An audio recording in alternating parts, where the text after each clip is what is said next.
Hello and welcome to this session. Thank you very much for attending.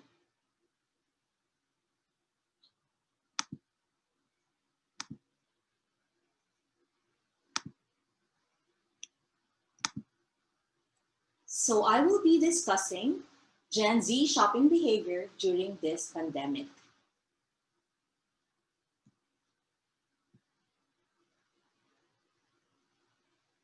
I am Mary Julie V. Balarbar, Chair of the Marketing and Advertising Department of Salle University.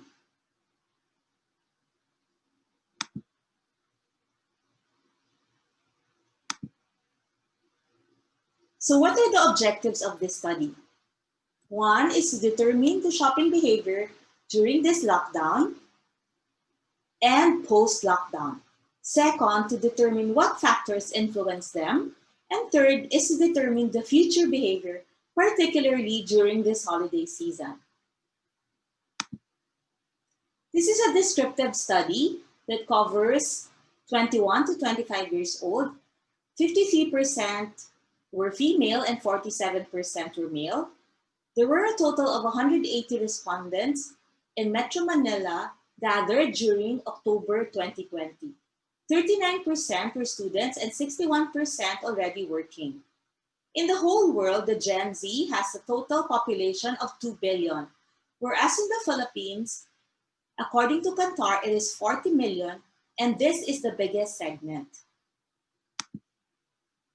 During the coronavirus lockdown in May 2020 alone, according to Deloitte, the global e-commerce sales already reached $82.5 billion, which is a 77% increase over the previous year. Another study conducted on Gen Z in Hubei, China, where the first occurrence of COVID happened, there is a safety-seeking behavior on this generation. And before the pandemic, according to Kantar, 67% of Gen Z would rather shop in store. Now, what are the top line findings? Now, during the lockdown, 60% of them went out to physical stores. Majority went like up to 3 times only, either alone or with family members. It's interesting to note that a lot of them were sent to do errands. Now, their top 3 purchases are food, gadgets, and self-care products. So when we say self-care products, it does not only mean medicines or hygienic products, but it also included skincare, sports and athletic related products, and even crafts and arts. 35% said their online purchase increased by 20 to 30%. And another 28% said it increased by as much as 50%. So they shopped on Shopee, Facebook, and community marketplaces. Paid through cash on delivery, they used electronic money platforms like PayMaya, GCash, and they also used bank transfers.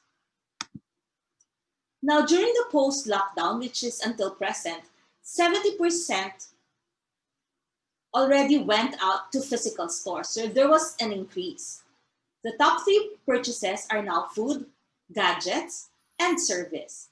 So when we say service, they went out to salons to have haircuts, to eat out, and to have repairs on their gadgets or computers, and also to see clinics and dentists. So that's the reason why they went out.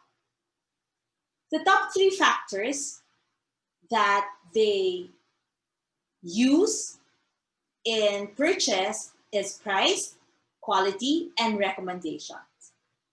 They said that it really helped when there are pictures or videos as part of the recommendations. The top 3 sentiments, which is like more than 80%, said that they will only go back to regular malling once there's a vaccine, and that they haven't gone back to their previous behavior because of the fear of COVID, even if all malls are open now. And they also said that they would rather buy online even during this Christmas season. So, for conclusion and recommendations, Gen Z exhibits safety seeking behavior. The Gen Z also purchased increased during the pandemic, particularly their online purchases, and they're most likely to shift to online than in store. Retailers should invest in online platforms. Products should create in home experiences. Like before, you cannot take out ramen, but now they make ramen home experiences, even some gipsal experiences.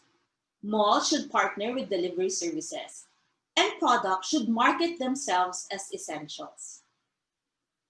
As for future research, we can conduct the same study to a different generation, like the Gen X, which is my generation, or millennials. Because I can see that, for example, in terms of going out, after the pandemic, I think more of the Gen X have actually gone out and met with friends. But that is not seen in the study for the Gen Z. Again, thank you very much for attending this session. I am Julie Balarbar, and I'm wishing you an advanced Merry Christmas.